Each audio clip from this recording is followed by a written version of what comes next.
if not my favorite theories of crime for several reasons. Number one, it has the best empirical validity. Number two, the author of our textbook is the person who wrote social learning theory. And number three, if you recall in the first day class, the author of our textbook also was my theory professor in grad school. So I'm super biased to this theory, admittedly, because the person who developed it is who taught me. Is that better? Okay. The person who developed it is who taught me criminology. So we're going to fly through this like we have all the other theories in class. But Edwin Sutherland developed differential association theory, right? Y'all, I'm assuming have watched this lecture online in some capacity. Differential association theory basically said what about crime? What was the new idea? It was so simplistic but so brilliant, in my mind, that Edwin Sutherland came up with. What was criminal behavior? It wasn't a rational thought. It wasn't that criminals are biologically different or psychologically different. Crime is just what kind of behavior? What's that? Learn. Just like everything else in life. YouTube taught me how to tie a bow tie, right? And it took me several times of practicing to learn how to tie a bow tie. You guys were not born knowing how to tie your shoes. Edwin Sutherland said, why are we looking at crime any differently than we're looking at any other behavior in our lives? Criminal behavior is just learned behavior. And that's so simple, right? But no one, and someone developed this theory, I think in like what, 43 or 44, something like that, or 45 maybe. So simple, right? But it wasn't developed, it was developed less than 100 years ago that we even had that idea that maybe criminal behavior was just learned behavior. So Sutherland developed 9 propositions. What was the most important of those 9 propositions?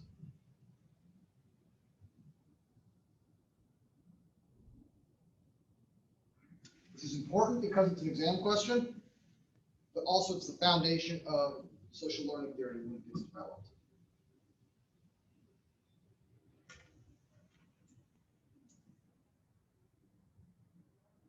I'll give you a hint. It's number 6. What does number 6 say? Go ahead. Is it people act towards something based on the meaning they have for them? It's close. I think that's number 5. Basically, all right, the 6th idea is that people will behave in a way based on excess of positive definitions toward behavior and a decrease in negative definitions toward behavior, right? So basically, if you define something as bad, you probably won't do it. If you define something as not bad, you probably will. I'm not suggesting that anyone in here smokes marijuana, right? Because that would be bad, unless you have a medical ID for it. But whenever you talk to people that smoke marijuana, what do they always say? Why is marijuana not really that bad to them? Well, so potentially because they've never been caught.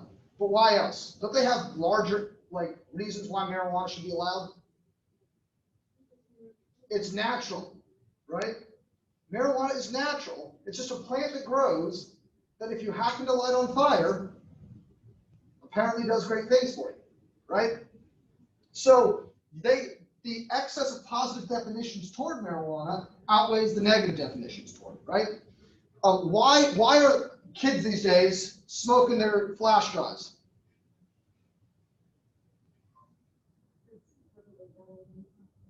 It's not cigarettes, right? And you still get the hit of whatever nicotine does to you. I don't know. I can barely breathe when I'm near a fire, so I can't puff smoke down my lungs, so I'll cough forever.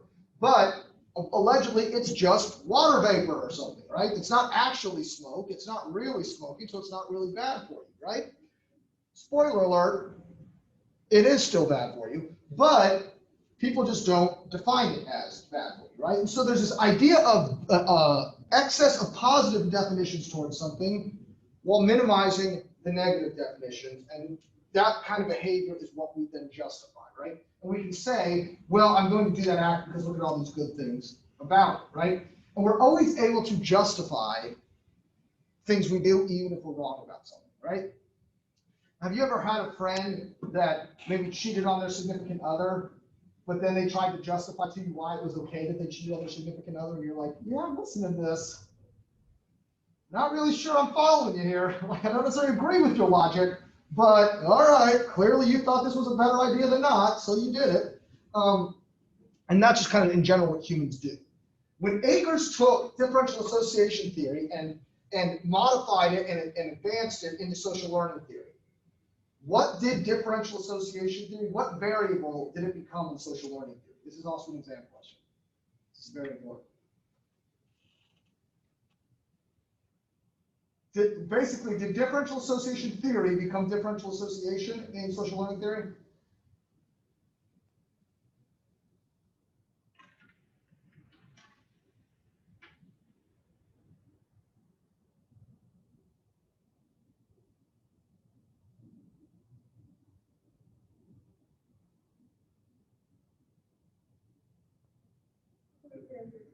The answer is no. You feel like the answer is no, and you feel correct. Differential association theory, when Akers developed it, became definitions favorable and unfavorable to crime. Which makes sense, right? Because the most important thing about differential association theory was this excess of positive definitions with a minimization of negative definitions, right? And we see contexts in our lives everywhere where this definitional thing makes sense. My brother is a pastor, right? And so we like to talk a lot about kind of church law versus like statutory state law, right? Because churches have a lot of rules and states have a lot of rules.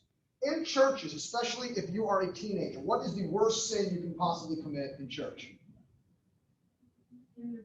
Well, no. Just as someone who's raised in church.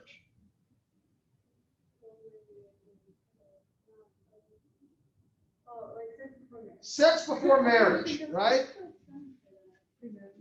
Sin, debauchery. I don't know. Well, yeah, I guess sex before marriage is good enough. Yeah. So if you are a teenager and you have sex, that is like the worst sin you could possibly commit in the world, right? So what do kids in churches do? Because do they say, well, then I just won't have sex? No, they come with all sorts of different sexual acts that just aren't actually sex. So it's not really sex, and it's like, do you think if the Lord came down while you were doing that, he would say, good, you're still saving yourself from marriage? Probably not, right? But, so we see that this theory kind of, it's not just in our like legal sense, but in rules, and I didn't technically plagiarize. How many times do you guys, and don't raise your hand and admit this like someone did last class, but you copy and paste a sentence from a primary source, you change one word in the sentence and say, see, I paraphrased. Like, well, did you paraphrase? Or did you change one or add a word, like, you know, the quote might be, social learning theory is a great theory of crime.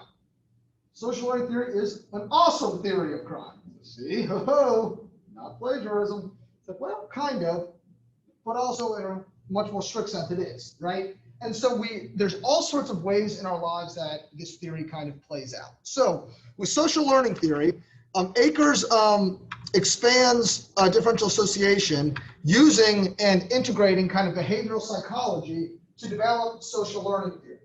What he did, and this was not necessarily intentional, but he developed a general theory of crime, not of crime, of behavior. Virtually all behaviors can be tied in to these four variables, right? And so, for humans at least.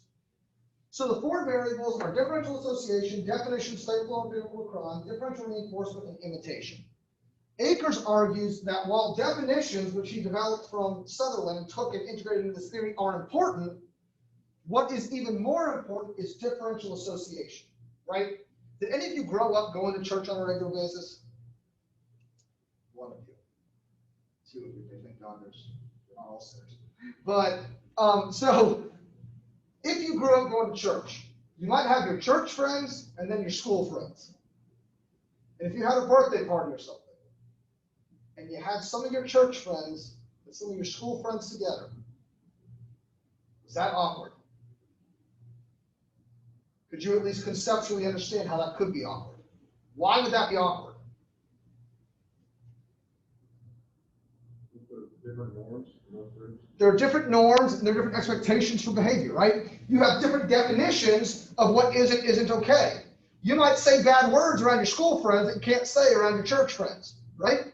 You might have different beliefs around your church friends that you don't want to have publicly around your school friends, right? And so you have different definitions. You also get reinforced for different types of behaviors, right? With your church friends, you might be a little more tempted to say, I was reading the Bible the other day and this verse really spoke to me. Around your school friends, if you said that, they would probably stuff you in a locker, right? And so you get reinforced for different kinds of behaviors. You also imitate different things, right? So who you associate with actually affects all the other variables. But at the same time, how you define certain acts might also affect who you associate with and what you're reinforced for, right? So if I have decided for myself that weed is just a deal breaker, I do not want to be around anyone who smokes weed. I'm not interested in weed. I think it smells gross. I don't want to be around it. If some of my friends say, hey, we discovered this new thing, it's called weed, let's all smoke it together. Might I limit who my associations with those people? I might stop hanging out with them. We all have those friends we went to high school with that went to college and suddenly we're like, oh yeah, I'm going to ignore your call at Christmas, right? Because you seem kind of crazy now, right? And so, or right now, especially in this political season we're in, we might have definitions of who we think is or isn't a good president. And then, of course, we log on to Facebook, see some crazy posting all sorts of angry stuff one way or the other, and we go, ooh, I'm going to block them real quick, right? Because I don't like that. What we're reinforced for also matters and affects everything else, right? So all of these variables are interconnected with each other and help encourage and reinforce each other. When I was in undergrad, right, my two best friends, Jordan and Christian, right, they're still two of my best friends today. If we went out to the bar and one of us got really drunk, talked all sorts of crap to somebody, almost got in a fight, woke up the next morning and were hungover, that next morning over breakfast, we might all laugh and joke around and be like, man, you got faded last night. That was hilarious, right? Today, though, if I were to call my buddies up and go, dude, I got real drunk last night. I was talking crap out at the bar. You won't believe it. They would say, dude, last night was Thursday. Why were you getting drunk on a work? Don't you have a job? What's the matter with you, right? So associations, definitions, reinforcement, imitation can also change over time. This is not a stagnant idea. And so we're constantly being reinforced, defining, and imitating acts based on who we associate with. And that can be a good thing or it can be a bad thing, right? This thing does not want to stay on my face at all. I don't know why. I get too excited. And so all of these things are in this kind of constant state of flux and flow. As you guys get older, right, there are different things that you get reinforced for, right? When I was 3 or 4 years old, if I woke up in the morning and didn't wet the bed, that was a big deal. My mother now does not care if I wake up and don't wet the bed anymore, which I think is ridiculous because it's still quite a feat for me. But regardless, right, these are all things that are constantly changing. Do you guys ever have even in classrooms, right? We have kind of classroom norms. Am I strict in class? Not really, right? If you don't raise your hand and shout something out, am I mad? No, I actually prefer if you don't raise your hand, right? Do you have some professors that if you don't raise your hand, you're going to get slapped? Not really, for the record, if anyone's watching this on the internet, no one's hitting anyone. But, right, you have some professors that you have to ask to go to the bathroom. Do I care if you just get up and leave and go to the bathroom? No. There are some professors that when you're done taking an exam, just let you leave, and some that don't want you to leave until the class period is over, right?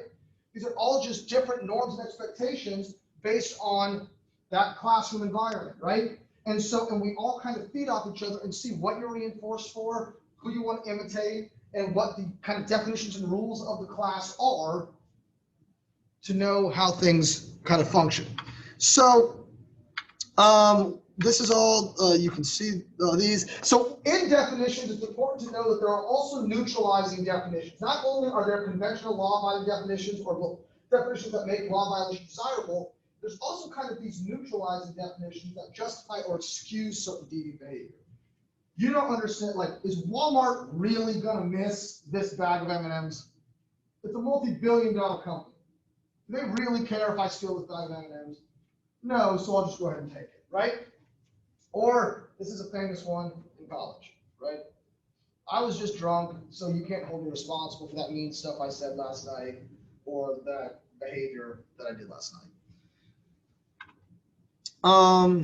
Don't worry about, we can read this all online. We see all this online. This is important also. Imitation, obviously, we all know what imitating something is, right? It's just engaging behavior after observation of a similar behavior in others. But this is typically happening due to something called vicarious reinforcement. So let's say someone in class, let's say Morgan says something just brilliant in class, which she often does, right? Obviously. Everyone else sees me say, wow, Morgan, you're a genius. That's awesome. And everyone else says, I want to be a genius. I want him to think I'm awesome. I'm going to say something brilliant in class now, right? And so they want praise also. This also happens in social situations. Have you ever been in a group talking to people and someone makes a joke and everyone laughs? So then you try and make a joke to make everyone laugh also? That happens to me all the time, and typically no one laughs.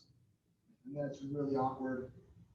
But that's still some form of reinforcement, right? So you see the vicarious reinforcement. This is basically how marketing works. Wow, look how good Jennifer Aniston looks with that haircut. I want to go get that haircut now too, so that I can look like Jennifer Aniston. Spoiler alert, you won't look like Jennifer Aniston, all right? But that's kind of how it works, right? If I just do X, I'll look like that supermodel. Well, maybe. The shake weight is not how that guy got abs, all right? No amount of shaking your arm is going to give you a six-pack. Yet, somehow, this guy who's shaking a shake weight is shirtless and got like muscles out of his earlobes. I don't know how, but it happened, right? So the importance here, right, and we already kind of talked about this, is it's a process with reciprocal and feedback effects. The more you get reinforced for something, the more likely you are to do that behavior. The more you get punished, the less likely. You might have more and more positive definitions to a certain act, and therefore continue to do that act, right? And what's important about reinforcement also is it could be social reinforcement from friends, it could be non-social reinforcement, like I like the way weed makes me feel, or it could be self-reinforcement. I talked about Jordan and Christian, right? Jordan's an attorney, Christian is a medical doctor. Christian never went out in undergrad. We tried our best to get him to go out. We called him every name we can think of that would get me fired from this job to try and get him to go out with us in undergrad. And he just said, I want to go to medical school and nothing is going to stop me from going to medical school. I'm not going to go out with you, not going to med school and be like, thank God I went to that party, right? He just wasn't going to do it because he was so self-reinforced that he slept better at night if he put in a good day of work. And so there can be reinforcement internally also. Definitions also may not be defined prior to the initiation of the deviant behavior. And so it very well could be, and again, I'm not condoning this, I'm not encouraging this. You might have very, very strong definitions against drinking and driving, and then the night comes where it's put to the test, and you say, God, I really don't want to leave my car here and have to get it in the morning. You drive home, you wake up in the morning and say, well, it wasn't that bad, right? And then your definition changes after you've done the deviant act, even if you had a negative definition of it prior. So social structure, one of the things that Akers realized is that differential association matters, right? And it affects, imitation, reinforcement, and definitions. However, how do we associate with each other? How do we decide who associates with who? And so he kind of expanded the theory to suggest that social structure has an impact on this. And so basically what happens is your social structure will lead to social learning, which will then lead to crime, right? And there are these four variables. This is probably the most complicated part of this theory to understand, is that differential social organization, differential location, social structure, theoretically defined structural variables, and differential social location in groups all affect associations, reinforcement, definitions, and imitation, which all then affects crime. So, for example, as I've talked about before, I went to a small prep school in high school. Did that greatly affect who I associated with? Of course it did, right? And so my school, if you didn't take AP or honors classes, you were considered a loser at my school because most of the classes were AP and honors, and they only had 1 or 2 sections of the non-AP or honors classes. So most students were in AP and honors classes. If you weren't, you were a dummy. Allegedly, at most high schools in America, the kids that take more AP and honors classes are the ones getting shoved in the lockers, not the ones who take less AP and honors classes, right? Now, granted, also in fairness, our lockers are real small, so no one was getting shoved into them if we couldn't fit. So I was fortunate about that also, because I'm small, I can't defend myself. But, so what is differential social organization? This refers to structural correlates of crime in the community that affect rates of crime and delinquency, right? So if you live in the south side of Chicago where crime is the norm, is that going to affect who you associate with?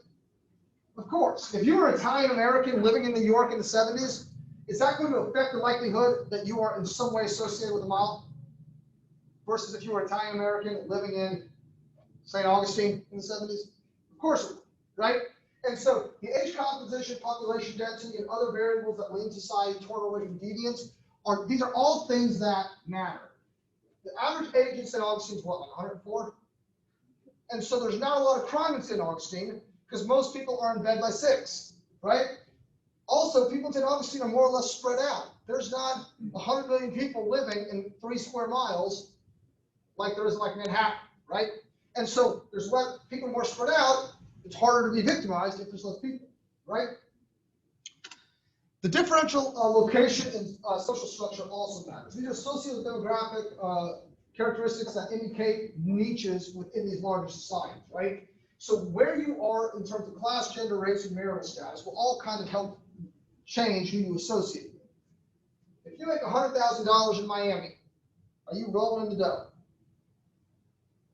Not really, right? You're doing okay, but you're not buying a house on South Beach, right? If you make $100,000 and live in like Montana, you might be the wealthiest person in Montana, right?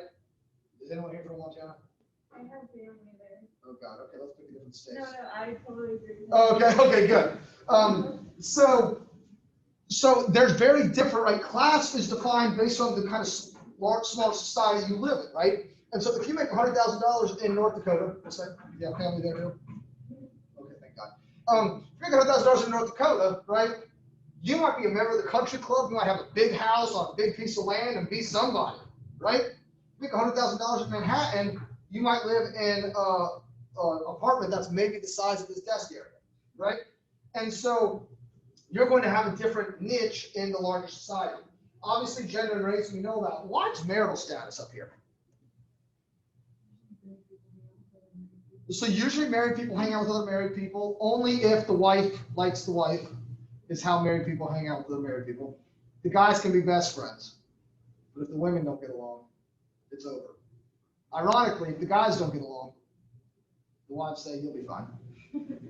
And you hang out all the time. But, write that down, fellas, all right? Just know what's going to happen. But married people hang out with other married people, but also, do we value marriage in our society?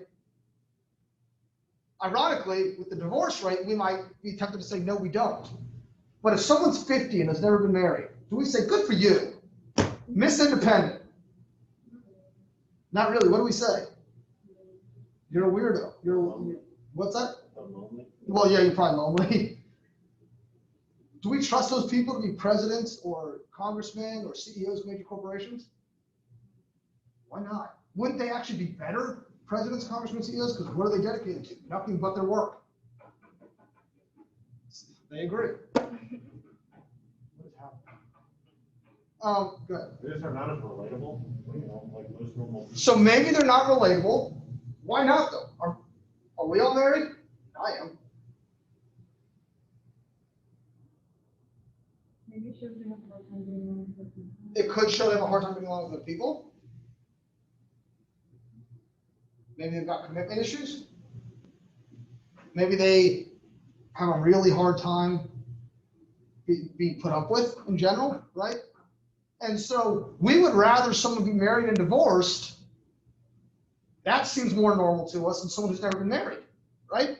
And so marital status, for some reason, brings with it this level of kind of comfort that doesn't necessarily really make sense, but it's a little easier to accept somebody who's married. Also, just generally, marital status, in a practical sense, does kind of let you have a broader net, because how many people are like, hey, the couples are all going out and trying to be the seventh wheel? That typically doesn't happen, right? And also, it broadens the net because it also kind of allows your spouse to have connections and you have connections, and so you can kind of integrate into more circles if there's two people doing it. Theoretically defined structural variables. These are all theories we'll talk about later on in the semester, but they refer to things like autonomy, class oppression, social disorganization. And these are just kind of criminogenic things that happen in society on a macro level. But like I said, we'll talk about all these in the future.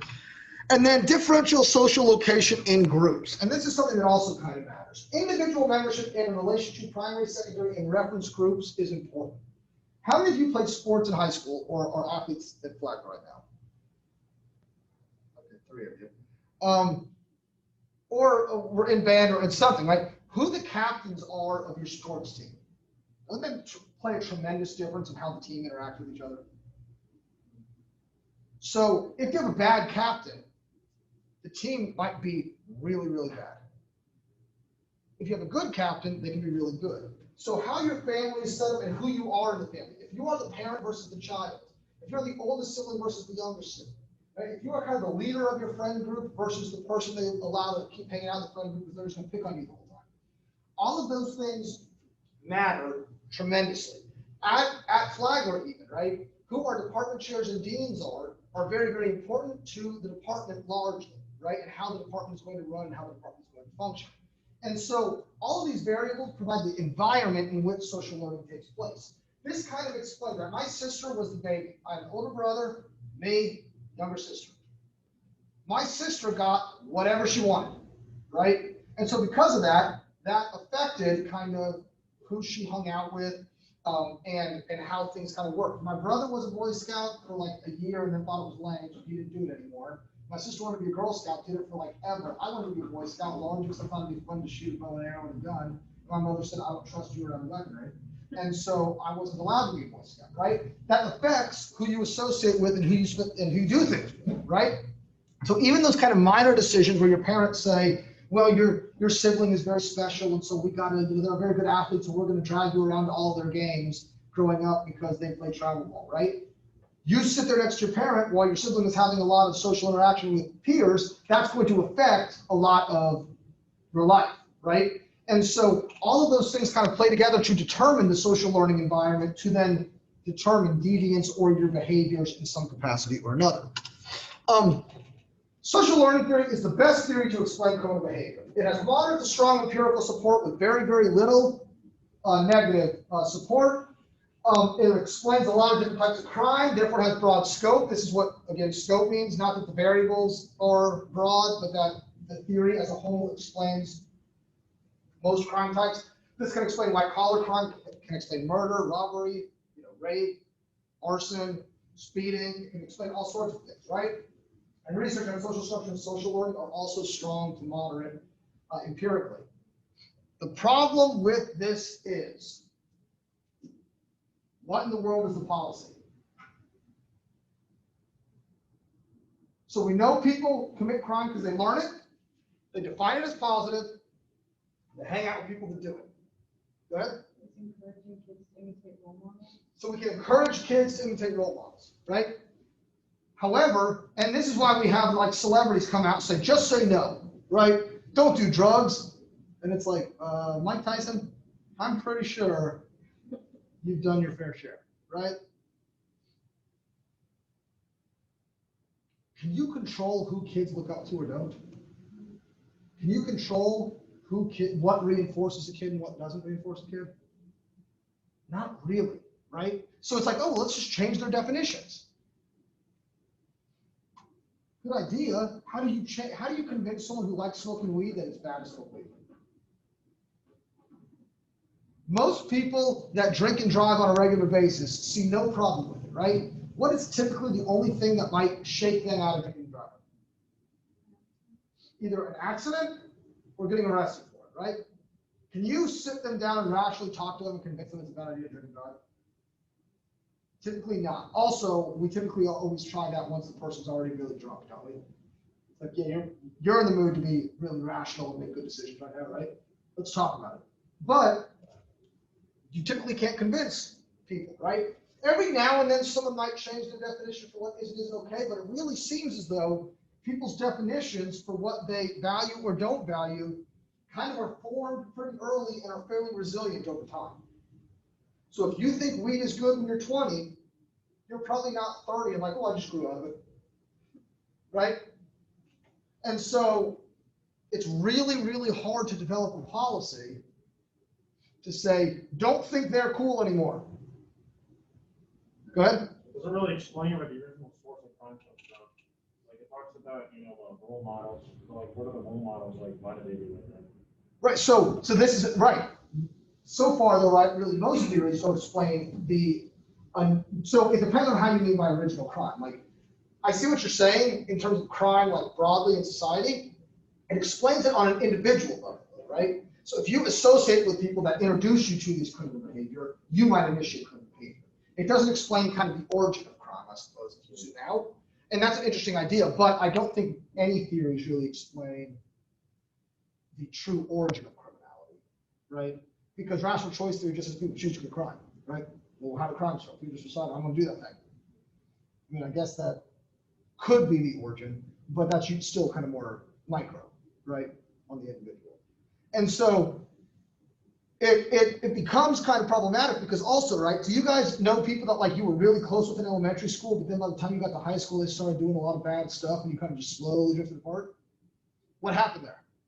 They started hanging out with a group that defined things differently than you did. And so you kind of cut ties with that person and merge more toward a group that defined things your way, right?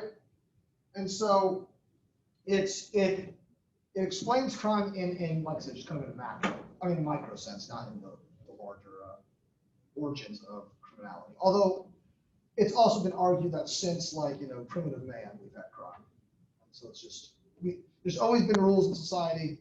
People always want to break the rules. And that's just kind of how it works. I mean, and some theories of law more broadly even argue that the rules were developed because people kept breaking norms in society. So are there any policies we can think of that could possibly fix this?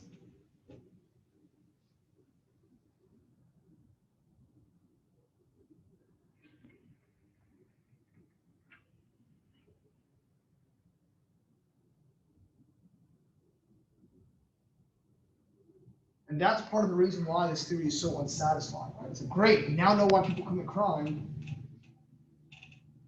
Just kind of stuck with it. Is that super fun? If you go to a police department and say, so crime's gonna happen, deal with it. They're like, yes, I'm going out to fight for truth and justice. Not really, right? So this is the only way it's gonna stay up. Okay, we'll just see what happens. Did I bring another mask? I did. I want to change this for the next class. Go ahead. You can't really make legislation, I guess, controlling, who can hang around.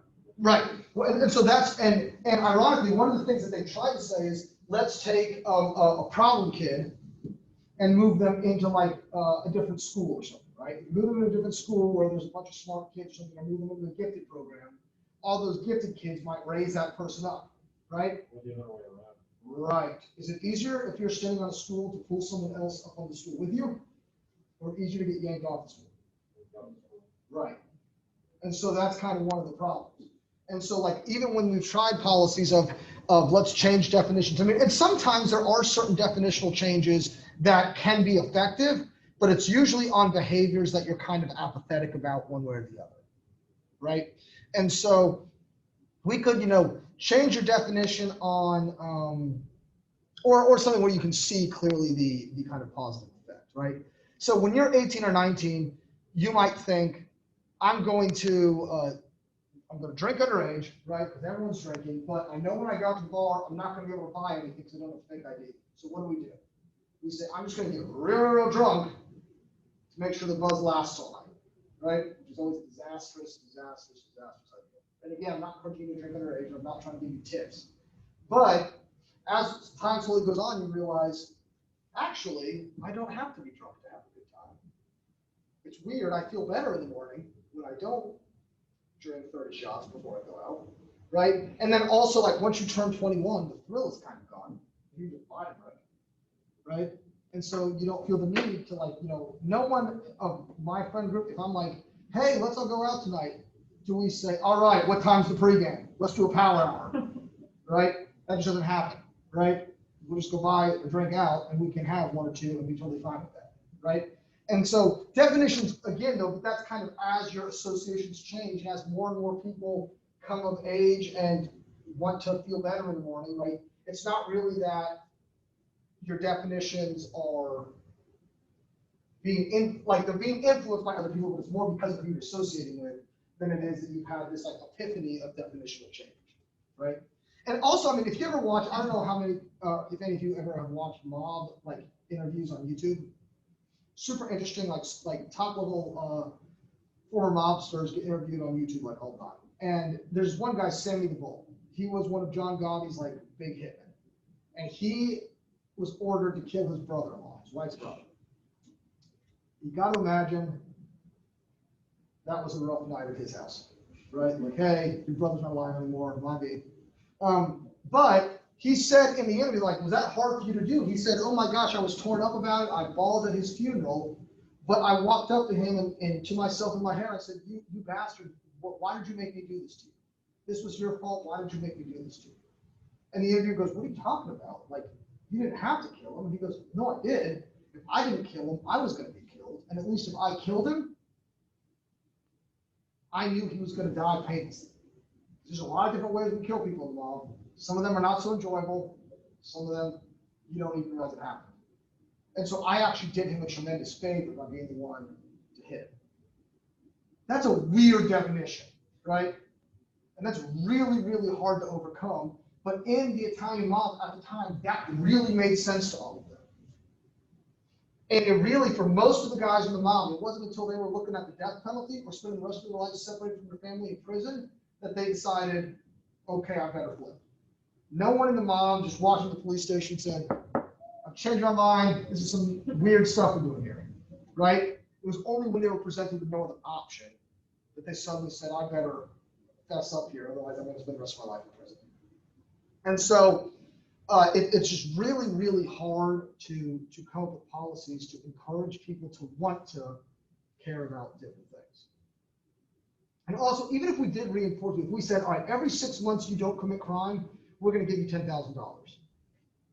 Doesn't that almost seem like a perverse incentive for criminals also? It's like, well, I'm not committing crime. Why am I not getting $10,000, right? I have a friend of mine who's, she and her sister were constantly, at odds with each other growing up. Her sister was a pretty poorly behaved kid, and she was not.